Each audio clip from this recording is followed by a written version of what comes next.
Bueno, entonces iniciemos con nuestro proceso hoy. Hoy eh, nuestro trabajo de hoy tiene que ver con, vamos acá, en la parte de arriba, vamos a ver lo que es para hoy 16 de febrero de 2021, lo que se llaman dimensiones mínimas de espacios arquitectónicos. Entonces, ayer vimos todo lo que tenía que ver con la parte de planos arquitectónicos. eh, Estuvimos observando algunas cosas. En la clase del próximo lunes, vamos a entrar ya un poquito más en detalle de los elementos arquitectónicos como tal. Pero entonces es importante ver, por ejemplo, este tema que tiene que ver con el dimensionado de los espacios. ¿A qué me refiero? Esto se refiere básicamente a que estas dimensiones cumplen un estándar antropométrico. Antropométrico quiere decir que tiene que ver con la medida de la escala humana, o sea, lo que nosotros consideramos como la altura de la persona.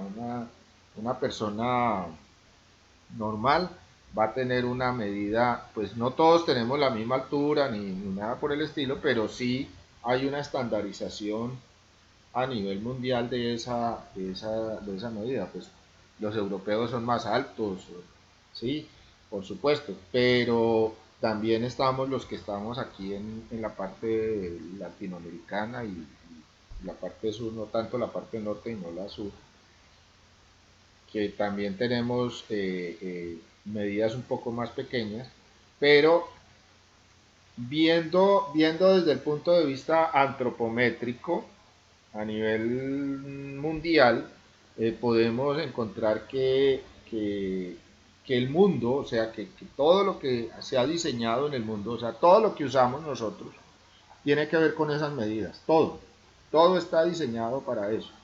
Entonces, para las personas que se pasan ya de ese tamaño como normal que se tiene como estándar, empieza el mundo a ser un poquito incongruente para ellos, los que son muy pequeños o los que son demasiado altos.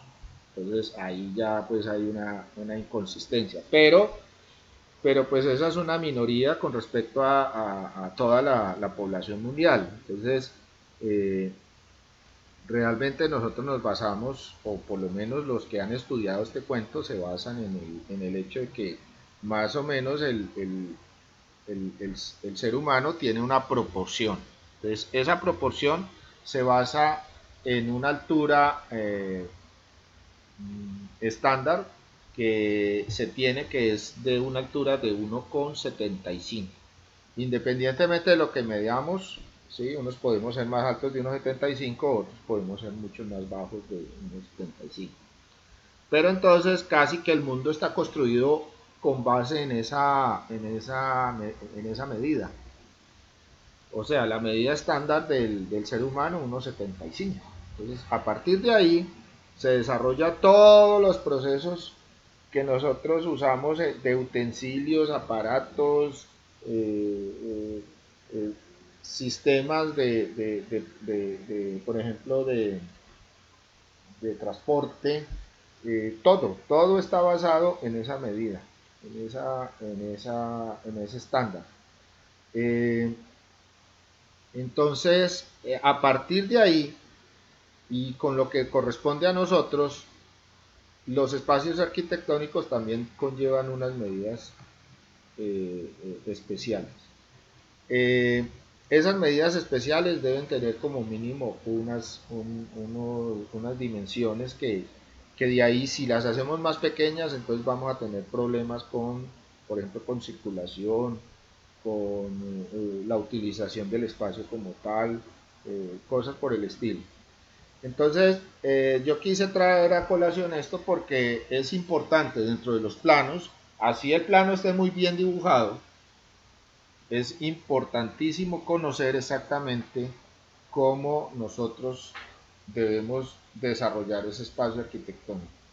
Si nosotros estamos interpretando un plano, también debemos conocer que ciertos espacios no pueden bajar de ciertas medidas. Entonces, si eso lo estamos haciendo correctamente, también nosotros tenemos que entender cuando un espacio no cumple con las condiciones estándares de las dimensiones del cuerpo humano.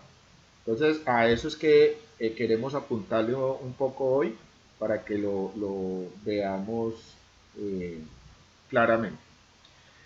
Dentro de esa bibliografía hay un libro que se llama El arte de proyectar en arquitectura. Yo lo puse aquí porque pues los demás, aquí hay dos libros, perdón, sí, hay dos libros más.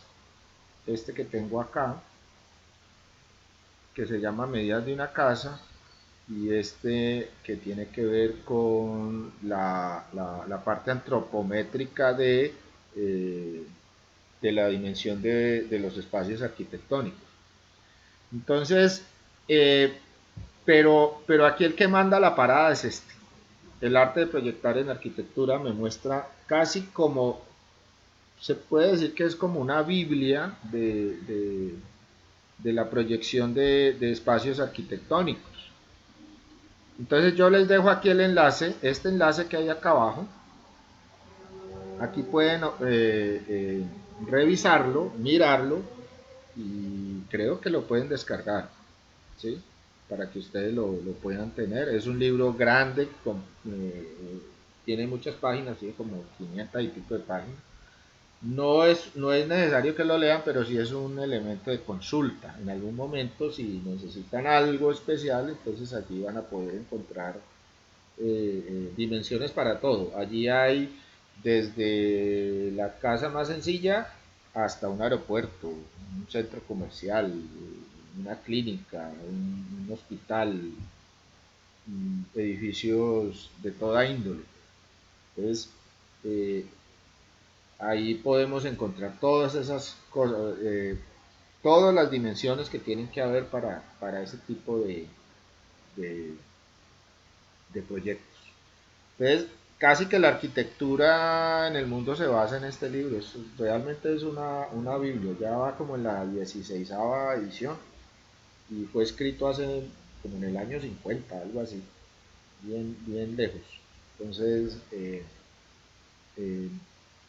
vamos a tener allí una muy buena bibliografía acerca de eso. Pero bueno, aquí hay algo que hay que detallar. Aunque el arte de proyectar en arquitectura se nos convierte en una Biblia para este cuento, aquí encuentro otros, digamos, otro libro que les puede servir también un poco más sencillo, pero también está basado en el primero, ¿sí? Está basado en el primero, para que lo puedan ir revisando. Y cuando hablo de profundización, cuando yo coloco aquí profundización es para los más gomosos, a los que de pronto les gusta más meterse más en el cuento. Entonces les dejo este que es un poquito ya más técnico. Sí, ya tiene que ver con otras cosas. Leer un libro no es simplemente decir, es que no lo entiendo, no.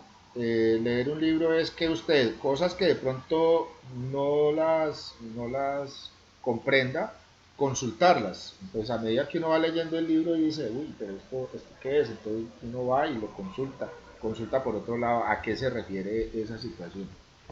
Eh, es el caso de ayer, no sé si ustedes en la consulta que hicieron ayer, había un término había un término que tenía que ver con, con la ontología. La ontología, que es decir que eso es y así es. Entonces, me parece a mí que también fue interesante de pronto colocar algo que describiera qué era la ontología para que tuvieran como una idea de esa parte.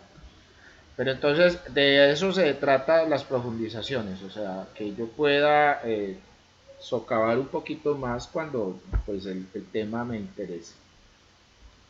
También tenemos una bibliografía web. Estos son libros que son descargables.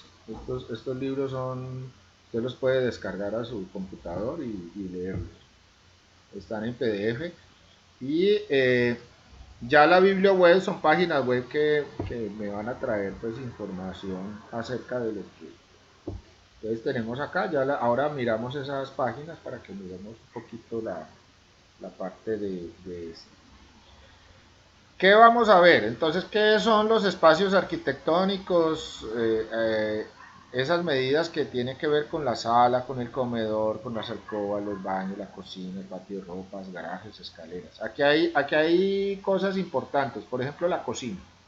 La cocina es un espacio que hay que trabajarlo muy bien en sus dimensiones, porque es un espacio donde trabajan a veces una, dos, hasta tres personas. Y ese proceso a veces se vuelve complicado porque de pronto la cocina no está bien distribuida.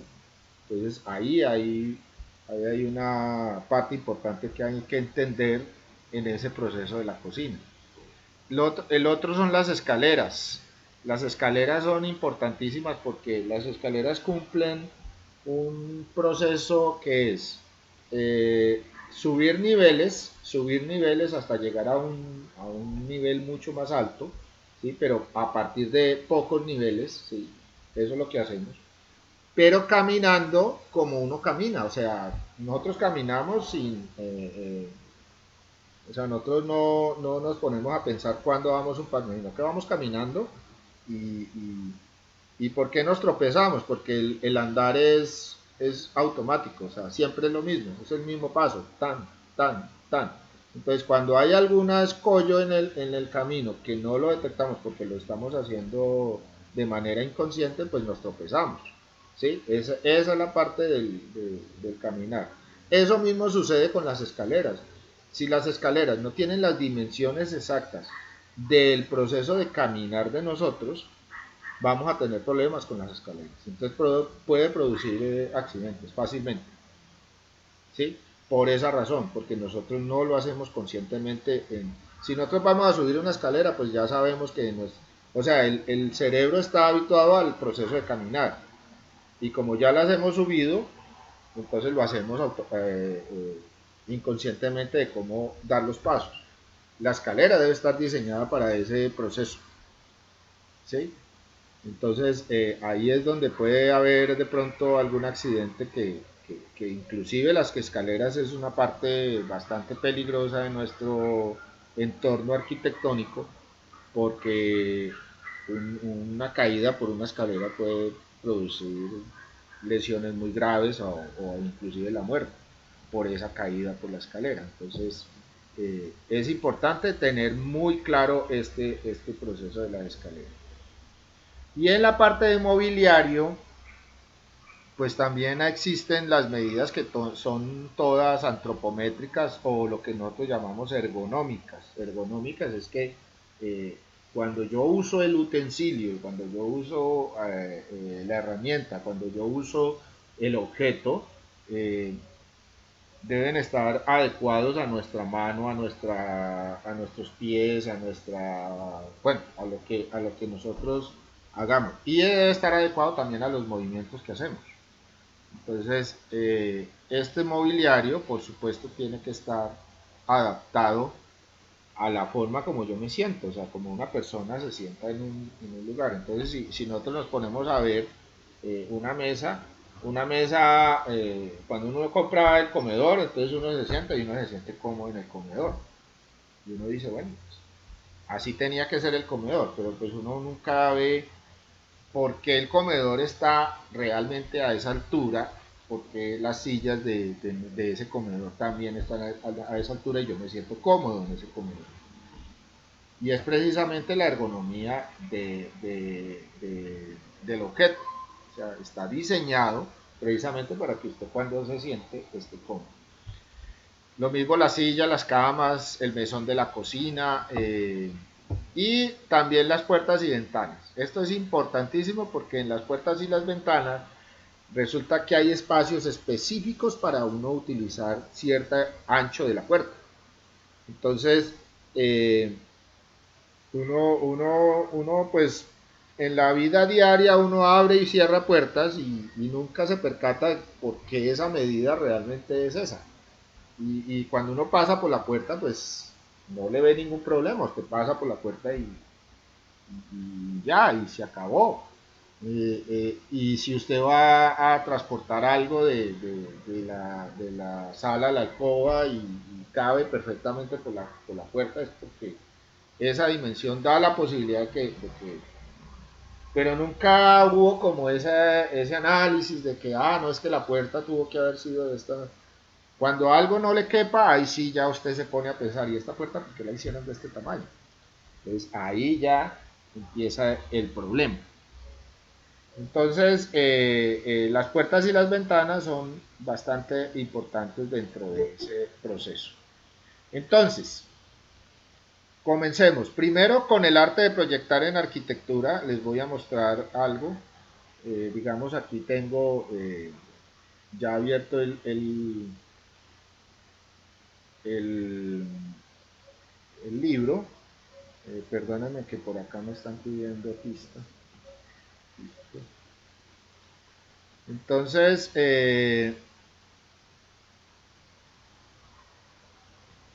aquí el arte de proyectar en arquitectura, entonces muestra las dimensiones pues de muchos elementos. Entonces se llama el Neufer, normalmente uno lo llama el Neufer, arte de proyectar en arquitectura, y pues vamos a empezar a encontrar cosas como las que estábamos viendo la vez pasada, la primera clase. Por ejemplo, por aquí vemos, por ejemplo, los planos, los tamaños de los papeles, ¿sí? Miren, por ejemplo, aquí está el formato clase 0, la serie A, serie B, serie C, y están las dimensiones de cada uno de esos formatos. Y aparece la, la, la forma de cómo se definen esos formatos. Aquí estamos hablando de la norma 4, DIN 476 porque pues recuerden que yo les decía que el libro fue creado por ahí como en los 50. Entonces en ese entonces la norma DIN estaba eso, pero acuérdense que tenemos una homologación a la ISO, ¿sí? Entonces como hay homologación a la ISO no hay problema con ese proceso. Eh, Vemos cómo organizar el tamaño del papel al plano, cómo se organiza, por ejemplo, para doblajes y para archivo, eh, lo que puede contener, cómo dispongo yo los dibujos en el plano, la forma de las escalas, miren aquí aparece la escala, eh, todo lo que vimos inicialmente está en este libro, o sea, este libro es muy completo en ese sentido. Entonces, aquí hay una cosa importantísima dentro de ese proceso que es la simbología. Y la simbología que dentro de lo que es los planos arquitectónicos, pues lleva una cosa que son estos rayados. Estos rayados es importante que lo tengamos en cuenta, que se llaman los achurados. Luego vamos a ver un poco sobre achurados para que tengan en cuenta. Pero el achurado es una forma de representar material en el dibujo arquitectónico. Entonces yo represento por medio de los achurados los materiales en los cuales estoy fabricando o estoy construyendo, estoy haciendo la construcción. Entonces, ese tipo de cosas es importante que lo tengamos en cuenta. Eh, entonces aquí hay una serie de símbolos que podemos utilizar y que pues todavía hay mucha vigencia en ese sentido. La parte de marcos que vimos ayer, sí, marcos, ventanas, cómo era que se producía este proceso de los vanos, las puertas, eh, el, el, el dintel, el antepecho, todo esto está acá para que ustedes lo quieran, si lo quieren. lo puedan ir observando. Aquí habla un poco de las escaleras, ¿sí? Y habla de los muebles, del mobiliario, ¿sí? Mobiliario, de cómo empiezan a aparecer los diferentes mobiliarios en el plano, porque es muy importante, así el plano sea técnico, para el uso exclusivo de la construcción, también es importante entender cómo funciona el mobiliario en esos espacios arquitectónicos. Muchos planos, y de hecho los que yo les presentaba ayer, observaban que aparecían muebles allí, y de hecho en un planito que les mostré, pues ya empezaba a aparecer el mobiliario. Pero ese mobiliario tiene que estar a la escala y en las dimensiones correctas, antropométricas, para que realmente se vea exactamente cómo va a ser la disposición de ese mueble en ese espacio. Entonces, precisamente la simbología que yo debo utilizar en esa parte es importantísima en el momento de que yo empiece a hacer mobiliario. Por ejemplo, en los planos arquitectónicos voy a presentarles, voy a mirar a ver si por acá tengo un planito, eh, para que miremos algo, a ver qué plano, sí, aquí, miremos este plano arquitectónico. Entonces, aquí tenemos un plano arquitectónico, voy a ampliarlo.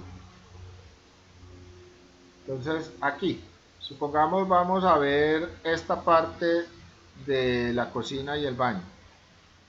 Entonces, aquí tenemos la cocina, vamos a mirar la cocina, ¿sí? Entonces, en la cocina, por ejemplo, aparece, es importantísimo, importantísimo, y que quede de pronto claro esta situación. En el plano arquitectónico no todo lo tengo que amoblar. Por ejemplo, en este caso no se amuebla todo. ¿Por qué no se amuebla todo? Porque muchas veces este proceso es constructivo. Entonces, si yo tengo este plano acá, aquí lo que estoy mostrando es los espacios arquitectónicos. Entonces yo no tengo que empezar a colocar aquí la sala, ni el comedor, ni nada por el estilo. ¿Por qué? Porque aquí lo que me interesa de estos espacios es las medidas. Y esas medidas me dan la posibilidad de hacer la obra, o sea, hacer la construcción. Entonces, en un plano de este tipo de plano, pues no le voy a colocar los muebles ni nada por el estilo. ¿Por qué? Porque lo necesito es para el proceso constructivo. Si ya lo quiero mostrar en la parte arquitectónica para el cliente, por ejemplo, el cliente va a comprar esta casa y yo soy una constructora o soy un constructor y entonces construyo casas y las vendo. Entonces al cliente yo no le voy a mostrar esto con todas estas medidas. ¿Para qué? Porque él no me va a entender esto. Él lo que me va a entender es cómo están distribuidos los espacios. Eso es lo que me va a entender.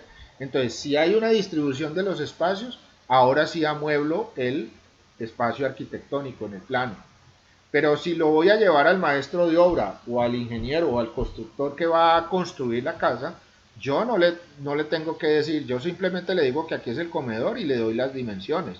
Entonces el plano debe estar muy completo en sus dimensiones, debe estar esa parte, y lo mismo la sala y todo lo. Pero al constructor sí le tengo que mostrar cómo es la distribución del baño. Independientemente de que sea mi cliente o el constructor, siempre debo colocar los aparatos de baño y la distribución de ese baño. ¿Por qué? Porque de eso dependen las instalaciones técnicas. Todo lo que yo tenga de instalaciones técnicas, desagües, o por ejemplo suministro de agua, o otras consideraciones, la parte eléctrica, ¿sí? Yo tengo que revisar dónde están ubicados los aparatos sanitarios, adicionalmente de que los aparatos sanitarios son inamovibles, o sea, se colocan y usted de allí no los mueve. Usted simplemente los tiene allí, y según la distribución de ese baño, pues va a encontrar o que está cómodo o que es un lugar incómodo.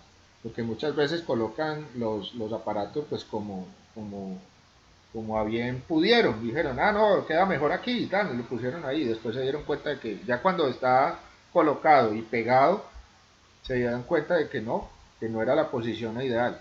¿Por qué? Porque no hubo una proyección en planos antes. Primero se proyecta y luego se construye. Eso es lo que se debe hacer. Pero muchas veces no se hace, entonces cogen el espacio y simplemente con la visualización dicen, ah, yo puedo colocar esto acá, ta, ta, ta. Y cuando ya está todo armado, pues ya no funcionan las cosas como deben ser. Entonces, es importantísimo en el baño, por ejemplo, colocar todo el andamiaje del aparato, de los aparatos sanitarios. Eh, Igualmente, por ejemplo, con la cocina. La cocina también tiene sus elementos que son fundamentales. Por ejemplo, eh, la nevera. La nevera casi que manda la parada de la cocina. O la manda. Mejor dicho, para uno diseñar una buena cocina, primero lo que tiene que ubicar es la nevera. Ese es el proceso. Si ubica la nevera, ya distribuye la cocina. ¿Por qué? Porque es que la nevera está diseñada de una forma, que es que la puerta siempre abre hacia la derecha. Entonces, si usted ubica mal la nevera, la puerta de la nevera se va a encontrar con el paso de las personas cuando trabajan en la cocina. Va a ser un proceso incómodo, ¿sí? Entonces, la nevera es fundamental en el proceso del diseño de la cocina. Yo siempre debo ubicar la nevera de tal manera que si abro la puerta en este sentido, el espacio queda libre para yo circular. Entonces la puerta no me va a impedir el proceso de circulación dentro de la cocina. Pero si yo ubicara por ejemplo, esta nevera, la colocara por acá, aquí, la puerta empieza a tener problemas para inclusive acceder a ella. Porque la puerta de la nevera abre hacia la derecha, siempre. Al no ser que sea un nevecón. Pero no, cuando uno diseña vivienda, por ejemplo, en el caso de la vivienda, pues una vivienda es de medidas normales, o sea, inclusive hay viviendas con terrenos muy pequeños, entonces hay que empezar a trabajar con esas medidas mínimas. Entonces la nevera es importante. Hay algo bien especial dentro del proceso del diseño de la cocina que se llama el triángulo de la cocina. El triángulo de la cocina es que usted debe tener, cuando usted trabaja en la cocina, usted debe tener acceso fácilmente a la nevera, a la estufa y al lavaplatos. Entonces estos tres electrodomésticos, o perdón, estos tres mobiliario de cocina deben formar un triángulo en el cual usted se puede mover fácilmente. Entonces aquí, por ejemplo, tenemos el triángulo de lavaplatos, estufa y cocina, aunque esta cocina es amplia, ¿sí? Una cocina bastante amplia, tiene buen espacio, pero hay cocinas mucho más pequeñas, entonces yo debo garantizar ese triángulo, de tal manera que la puerta de la nevera no influya dentro del compromiso de la circulación de la cocina para el trabajo normal entre la nevera, la estufa y el lavaplatos. Entonces es importantísimo e imperativo tener esa parte fundamental. Entonces, en el plano arquitectónico yo debo aparecer, siempre debe aparecer la nevera, la estufa y el lavaplatos. Ese mobiliario se debe hacer, así sea para efectos constructivos, así sea para efectos constructivos. Entonces, en el caso de este proceso, entonces se coloca el mobiliario de la cocina. Otro elemento que se debe colocar en mobiliario en un plano arquitectónico es la lavadora y el lavadero. donde yo lavo la ropa. Entonces, lavadora y lavadero. Entonces, el patio de ropas. ¿Sí? Eh, pero eso es eso que les estoy mostrando acá, eso es cultural. 100%. Les voy a ser sincero. Hay países en el mundo, países europeos, donde el patio de ropas no existe. Esto no es un proceso normal dentro de la distribución de las viviendas. Por ejemplo, ¿por qué? Porque todos los elementos que se utilizan son electrodomésticos. Allá no hay lavaderos, por ejemplo. Entonces, realmente eh, es la forma como nosotros hacemos nuestro diario vivir en nuestras casas. Entonces, culturalmente nosotros necesitamos unos espacios que ellos de pronto no los necesitan o no los usan, porque ellos también culturalmente tienen esa forma de vida, ¿sí? Donde todo lo manejan por electrodomésticos, entonces no utilizan este aparatico que nosotros siempre utilizamos. Es una cosa pues ya más la parte cultural. Eh, En este caso, entonces, lo que es el lavadero, eh, la lavadora, y hay muchas veces en este patio de ropas se hace una posetica aquí, a un lado o en otro lado, bueno, donde el proceso de diseño se haya hecho, que muestra exactamente dónde yo puedo lavar los traperos. Entonces, normalmente a eso se le llama poseta, pozuelo, ¿sí? Muchas veces el cliente pide ese pozuelo o esa poseta, que es un sitio donde yo simplemente lavo el trapero. Es una forma de organizar también el espacio del patio de ropas.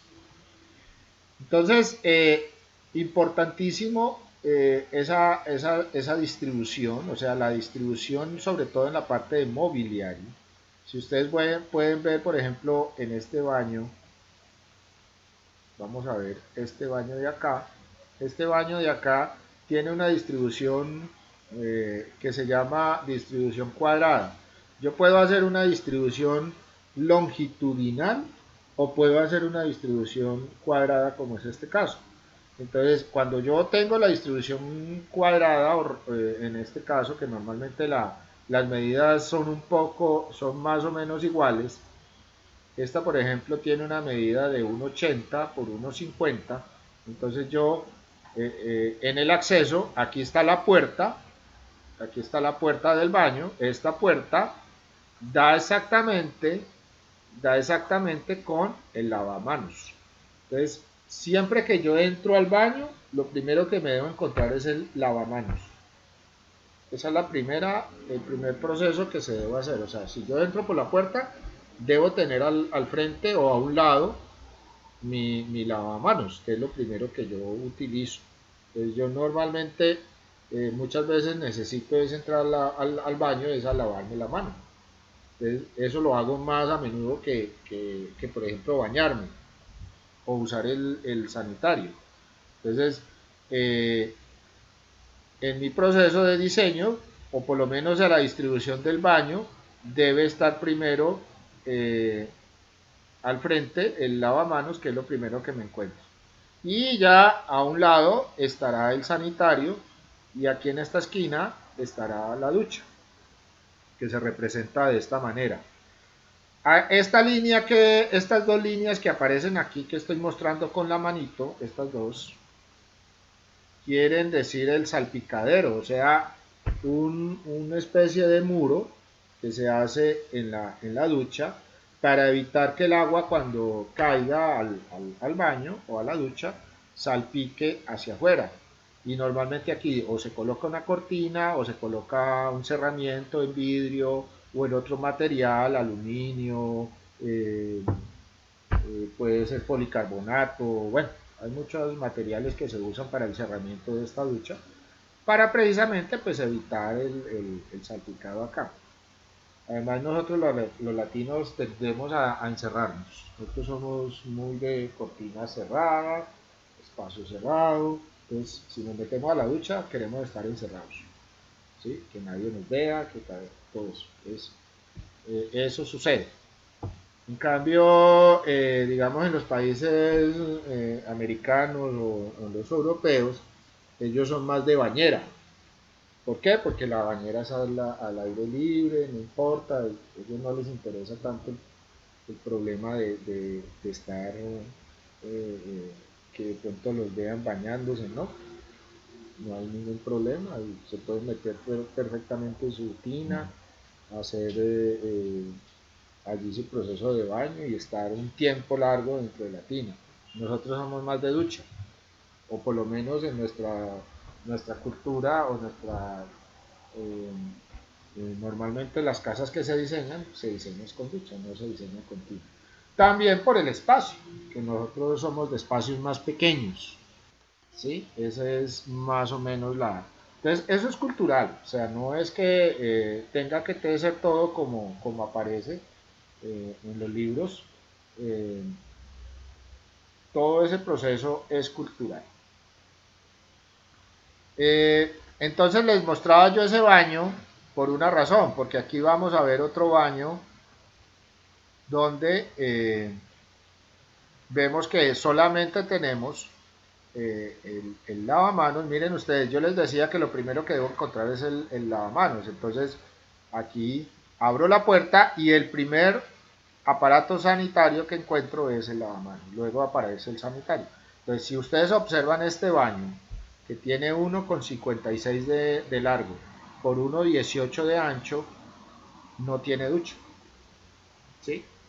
Aunque hay un espacio, por ejemplo, si yo utilizo un baño en esta longitud, por ejemplo, aquí, este es un baño longitudinal, yo entro acá y aquí podría estar la ducha, pero, pero para poder colocar una ducha allí, el baño tiene que tener como mínimo 1,80, 1,80 de longitud. Entonces, si vamos acá, podríamos decir que ese baño, entonces en los baños podríamos tener el baño cuadrado, ¿sí? Que tiene como mínimo 1,50 por 1,50. Entonces, esa es la medida mínima. Ya de ahí usted puede hacer los baños que quiera, del tamaño que quiera. Pero lo mínimo que puede hacer de un baño cuadrado es de 1,50 por 1,50. Y si va a ser un baño longitudinal, o sea, alargado, o también le podemos hacer rectangular, pongámoslo aquí rectangular. Entonces la medida mínima sería 1,80 de largo por 1,10 de ancho. Y eso tiene que ver mucho con los aparatos, porque ergonómicamente los aparatos también están diseñados a nuestra antropometría. Entonces el sanitario tiene una dimensión, todos los sanitarios, si usted los mide, tienen una dimensión de 70 centímetros de largo. Desde la pared hasta el borde de la taza, tienen 70 centímetros. Entonces eso hace que este baño, de acá, perdón, que este ancho tenga que ser de 1,10, porque cuando usted se sienta en el sanitario, aquí debe haber por lo menos un espacio que no llegue hasta la pared, que sus rodillas no le vayan a tocar la pared, que tenga un espacio considerable con respecto a la pared. Entonces lo mínimo debe ser 1,10. Si usted lo baja 1 metro, ya casi que queda rozando, o sea, no es que queden 10 centímetros, pero ya sí se va a ver más cerrado el espacio y posiblemente más complicado el trabajo dentro de ese baño. Entonces lo ideal es que sea como mínimo. Eh, y 1,80 para poder generar una ducha por lo menos de 70 centímetros, que tampoco no es una ducha muy grande, pero pues por lo menos cabe una persona perfectamente y puede ducharse perfectamente. Entonces esto sería como para la parte de medida mínima en los baños, ¿sí?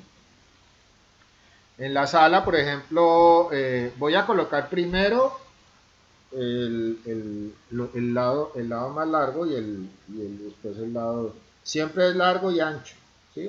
Sí, ancho y largo, sería en ese sentido. Entonces, en una sala yo puedo decir que la sala debe tener más o menos no, debe tener como mínimo 2,50, ¿sí? Por 2 metros. Todo esto está en metros.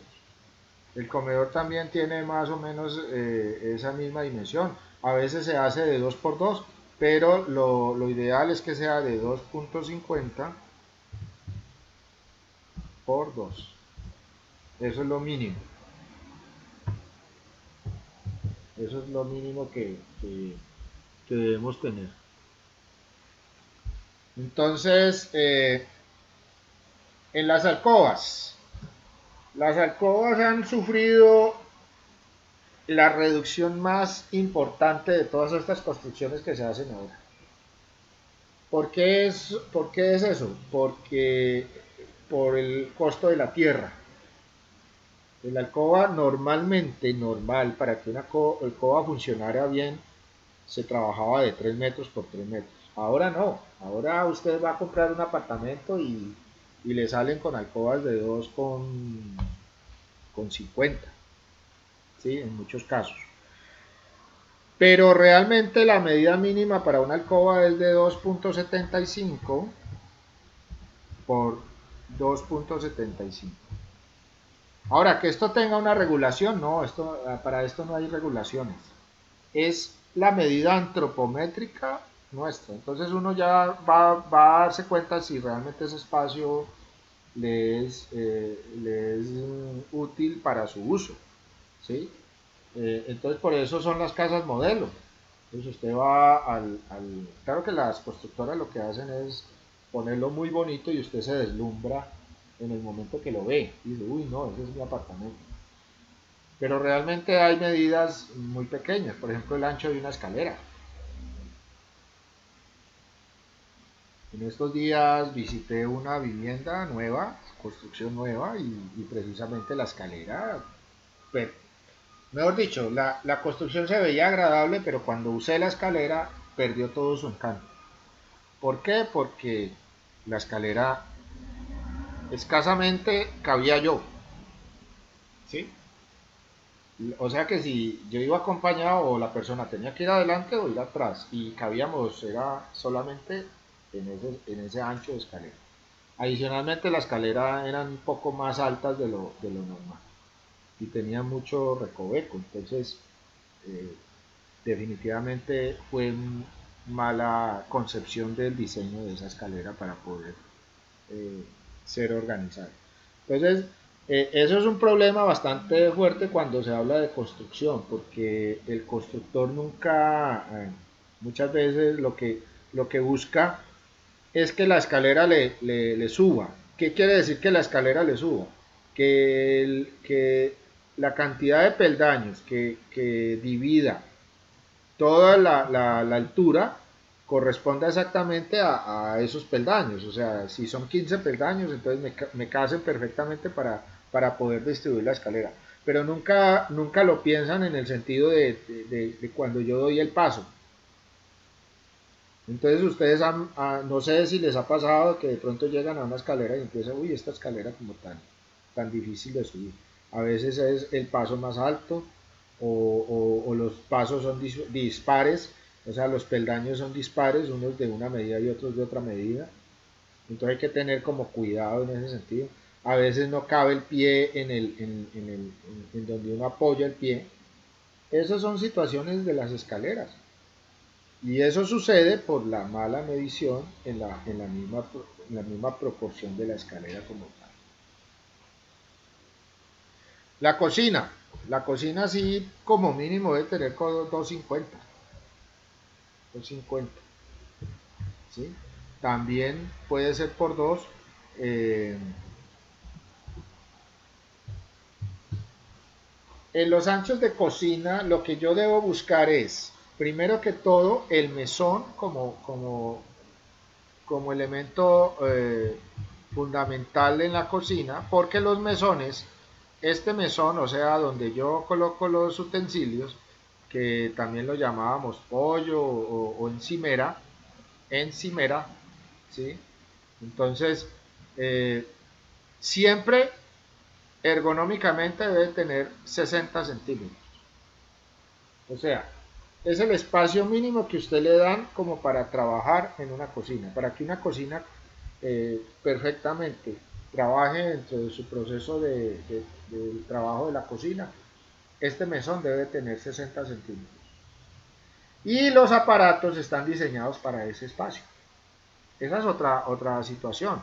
Los aparatos que se compran en el mercado están diseñados para esta dimensión, para 60 centímetros de mesón.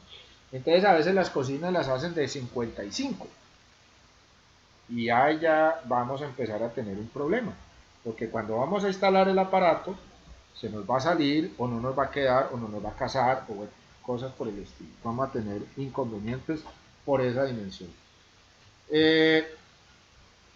Entonces, eh, el mesón hay que tenerlo en cuenta dentro de ese espacio.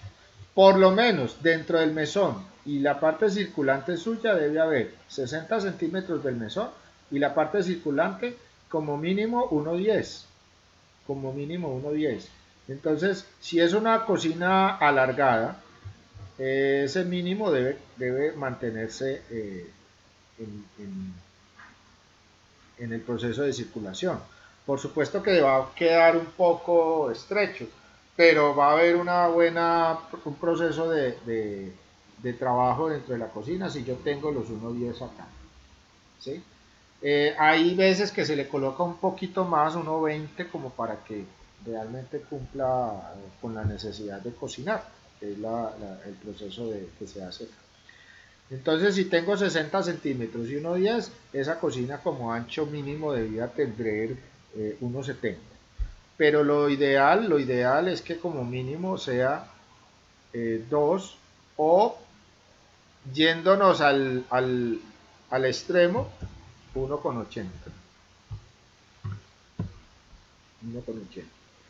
Entonces 2,50 de longitud por 2 o por 1,80.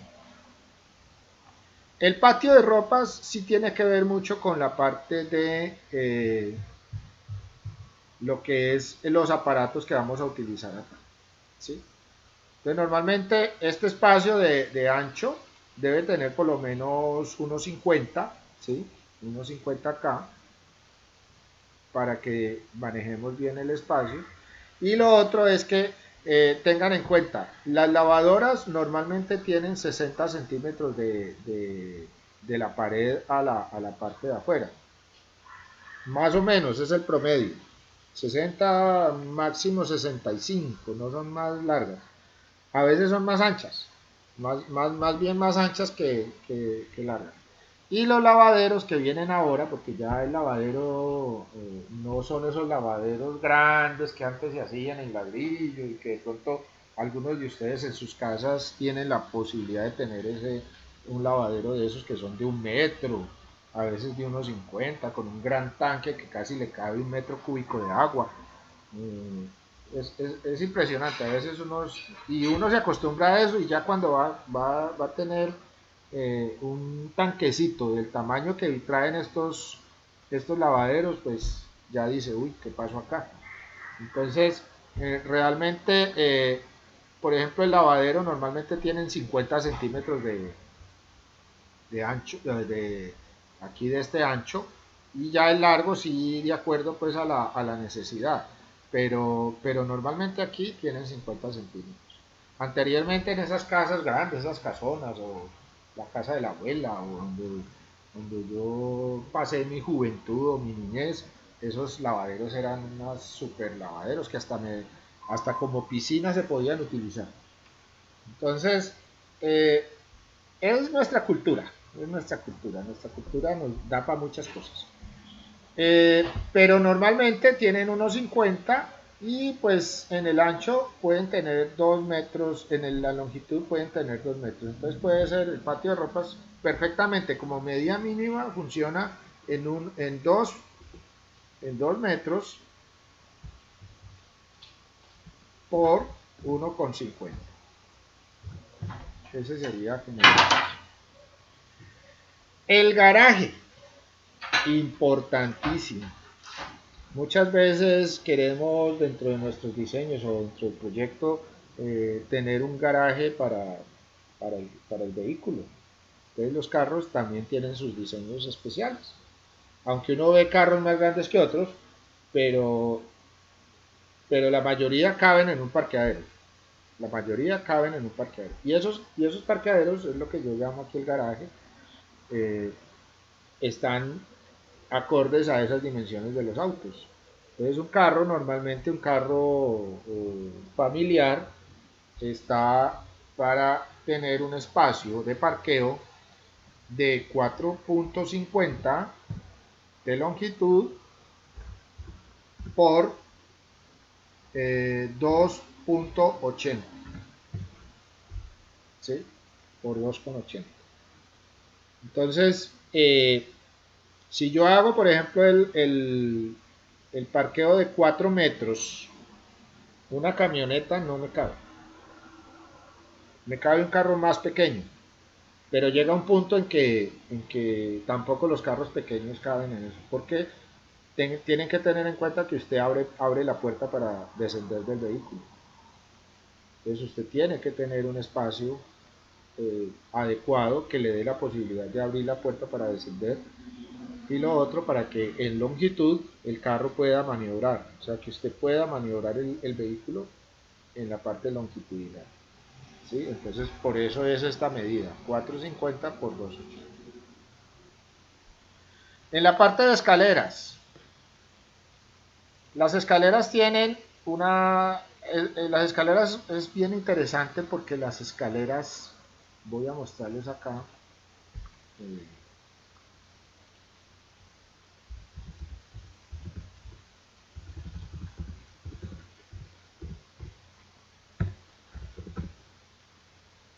entonces, las medidas de las escaleras. Miremos imágenes porque es mucho mejor observar la imagen. Sí. Entonces aquí tenemos una imagen de una escalera, ¿sí? Una imagen de una escalera. ¿Qué sucede con esa escalera? Resulta que nosotros tenemos dos elementos de la escalera. Esta parte horizontal se llama la huella.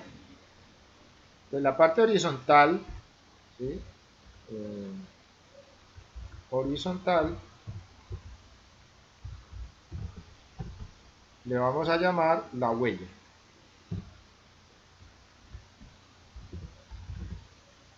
Y la parte vertical, o sea la altura, se le denomina contrahuella.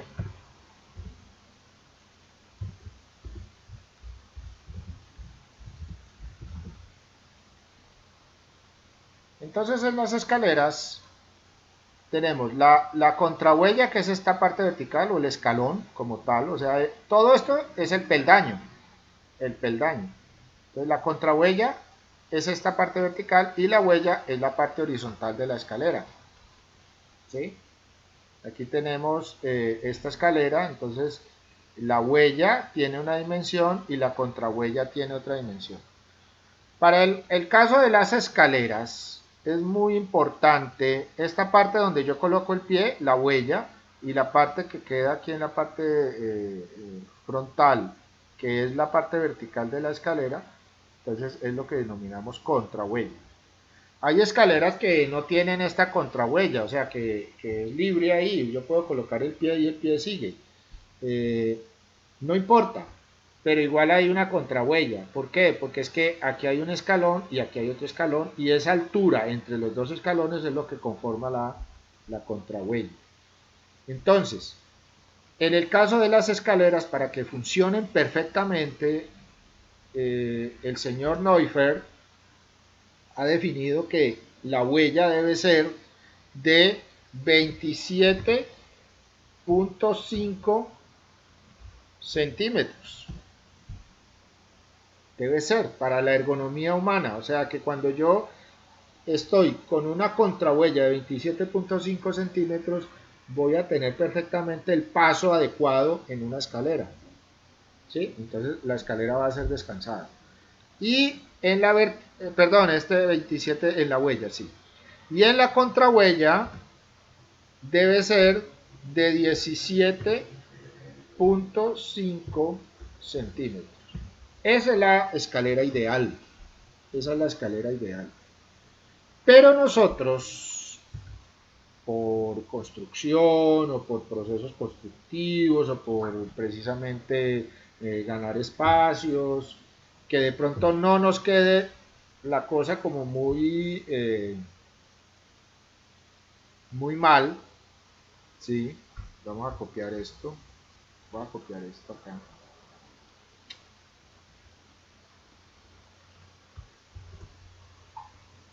Para que nos quede un poco en cierta manera en los procesos constructivos que se hacen ahora, entonces muchas veces este 27.5 lo bajan a 25 centímetros. Entonces le quitan 2 centímetros y medio y ponen la huella de 25 centímetros. Y aquí en vez de utilizar 17.5 utilizan 18 centímetros. Eso es lo normal que uno ve en las escaleras actuales. Si uno va a una constructora y va a comprar la casa, normalmente la huella va a ser de 18 y la contrahuella, perdón, la huella va a ser de 25 y la contrahuella va a ser de 18. No es que ahí funcione mal la escalera, no, la escalera funciona muy bien en esas dimensiones, sino que se hace por cuestiones ya de costos, ¿sí? Para manejar alturas, que la altura no sea muy alta de la vivienda, cosas por el estilo. Esa escalera también es funcional, la de 25 por 18 es funcional, pero lo ideal para que una escalera quede bien diseñada y bien trabajada en la parte de espacio, debe ser de 27.5 en su huella y la contrahuella de 17.5.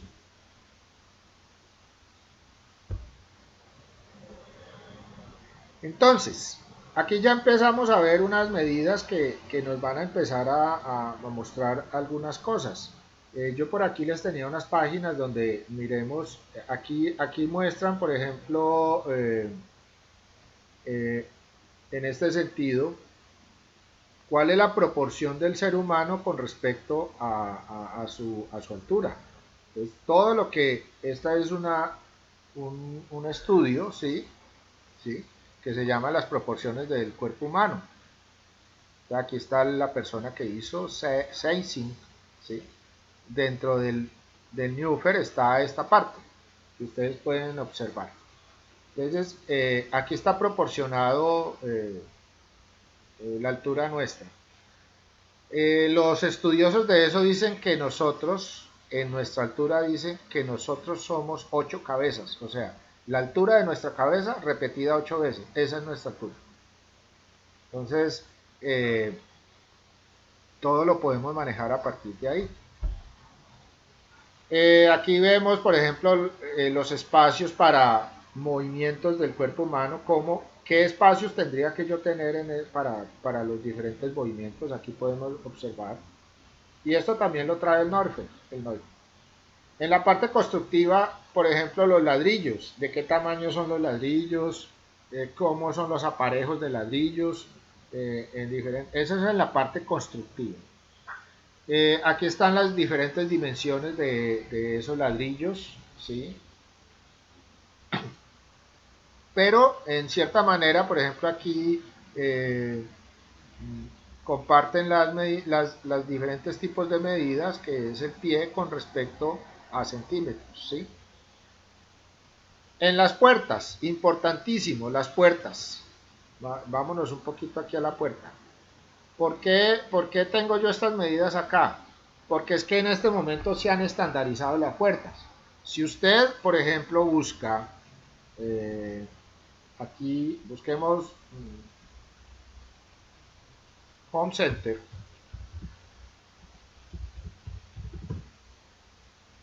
y buscamos puertas. Casi todas las puertas, o la mayoría de las puertas, ya están estandarizadas. O sea, usted compra una puerta y ya está lista. Ya esa puerta ya viene lista para su colocación. Entonces, por ejemplo, puertas en madera. Entonces, vamos a encontrar los diferentes, por ejemplo, si vemos estos estilos de puertas, vamos a encontrar que estas puertas ya son prediseñadas, o sea, ya están definidas. Pero todas, miren, si ustedes ven aquí, dice 60, 60, 65, 60, 60. Esta sale un poco porque es un diseño especial, pero normalmente estas puertas vienen ya con medidas estándar. Entonces las puertas normales, mire, 85, 90, 60. Entonces las puertas normalmente vienen en estas dimensiones, de 60, de 65, de 70, de 75, 80, 85, 90, 95, hasta un metro. Eso es lo que usted consigue en el mercado. Entonces, si usted se va para una ferretería o para una parte donde vendan productos de madera o usted va a conseguir la puerta para su casa, usted ya debe saber que estas puertas vienen en estas dimensiones. Si usted necesita una puerta de 63, por ejemplo, tiene que mandarla a hacer, porque normalmente estas puertas ya están estandarizadas en estos tamaños. Pues la puerta normal que uno consigue en el, en el sitio donde venden puertas, va a encontrar es puertas estandarizadas. Y esas puertas ya están definidas entre cada 5 centímetros, desde 60 hasta 1 metro. Cada 5 centímetros. Ahora, sí, señor, nos, la puerta tiene dos partes. La puerta tiene, miremos acá, bueno, no vemos bien, miremos esto. Entremos acá para que la vean mejor. La puerta tiene dos partes. Una parte que es el marco, este marco, ¿sí? Ups, aquí qué pasó. Una parte que es el marco, que es el que están viendo allí, ¿sí? El marco de la puerta. Si pueden ver aquí a la derecha, aparece el marco de la puerta. Esa es una parte. Y la otra es el ala de la puerta, o sea, esta parte. El ala de la puerta. ¿Sí? El ala de la puerta. O sea, este elemento, que es el que yo le coloco la bisagra para que abra y cierre, y que le coloco la cerradura. Eso se llama ala de la puerta. Entonces, el ala de la puerta tiene la dimensión que estoy mostrando acá. O sea, a usted lo que le venden en puertas es el ala de la puerta. Esa es la dimensión que le venden. Ahora, el marco normalmente son 3 centímetros y medio al lado y lado. Normalmente uno le coloca 4 o 3, pero más o menos son 3 centímetros y medio. Entonces, los marcos normalmente van a tener 3 centímetros y medio. Aquí lo que estoy mostrando es que uno se basa es en el ala de la puerta. Entonces, si yo necesito una puerta de 60 centímetros, ¿para qué necesito una puerta de 70 centímetros? Normalmente los baños, perdón, aquí en este, normalmente los baños tienen puertas de 60 centímetros. ¿Sí? Aquí, esta dimensión, 60 centímetros, ¿quién? El ala, esta ala de puerta. Pero están los marcos, entonces la dimensión total del vano, aquí esta cota me está representando el vano con marco y con puerta. Entonces la puerta tiene 60 centímetros, pero los marcos se llevan el resto. Entonces lleva 65 centímetros. Entonces por eso uno nunca coloca, por ejemplo el constructor sabe que cuando colocamos puerta de 60 centímetros, él tiene que dejar un espacio mínimo de 65 para que entre el marco y que entre la puerta de 60 centímetros. Es esa la configuración de las puertas. Es importantísimo tener en cuenta eso porque a esto hay que adicionarle el espacio del marco. Pero lo que yo consigo en el mercado está en estas dimensiones. Siempre. Entonces a mí no me van a vender la puerta porque es que muchas veces se compran son solo las puertas. ¿Sí? No se compran los marcos. Pero hay veces que uno dice, no, véndame la puerta completa con marco y puerta. Entonces ya, ahora sí, debo definir, bueno, ¿de cuánto necesita la puerta? De 60 centímetros. Entonces yo lo primero que ven es el ala de la puerta, y luego le agregan lo que se llama la dimensión de los... Y en la construcción, pues yo tengo que tener el espacio adicional que tiene que ver el marco, ¿sí? El constructor ya sabe eso. Entonces si yo en un plano coloco ancho de puerta de 60 centímetros, el constructor le va a colocar 65 o 66 para que el marco de puerta entre allí, para que sea una puerta de 60 centímetros.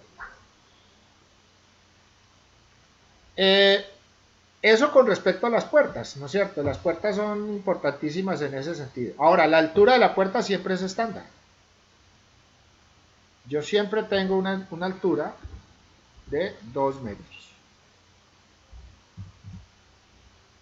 Actualmente ya se están usando puertas de otra dimensión. Por ejemplo, devolvámonos un poquito acá. Eh, Estas son puertas de 2 metros de altura por el ancho pues que venga el ala de la puerta. Pero hay unas puertas, por ejemplo esta, miren, ya en muchos apartamentos, inclusive aquí tiene este elemento fijo, ¿sí?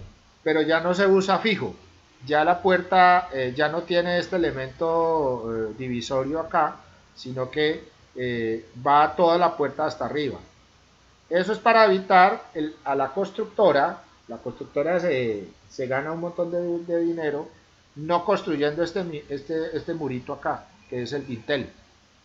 Entonces si ella coloca más bien la puerta completa hasta la altura de 2,35, normalmente vienen de 2,35, esta altura de la puerta, ¿sí? O sea, toda la puerta de aquí del piso a arriba serían 2,35, 2,30 más o menos, pero normalmente vienen de 2,35. Entonces, ya el constructor no necesita hacer el dintel acá, ¿sí?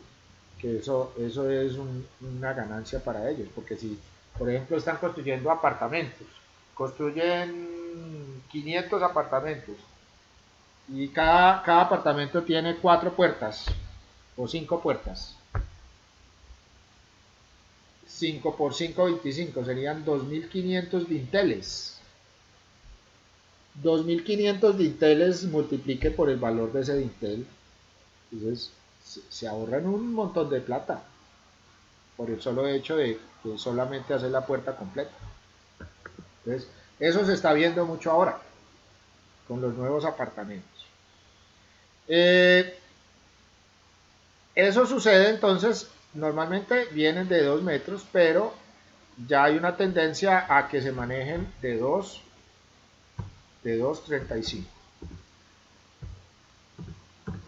De 2,35.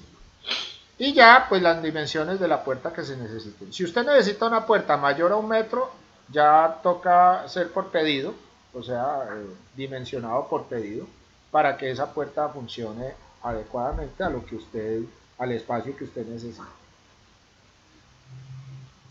Bueno, entonces les dejo aquí esta parte para que la vayan revisando, la vayan mirando, vayan observando eh, y, y, vayan teniendo presente pues lo que tiene que ver con la parte de nuestro proceso en la parte de medidas mínimas.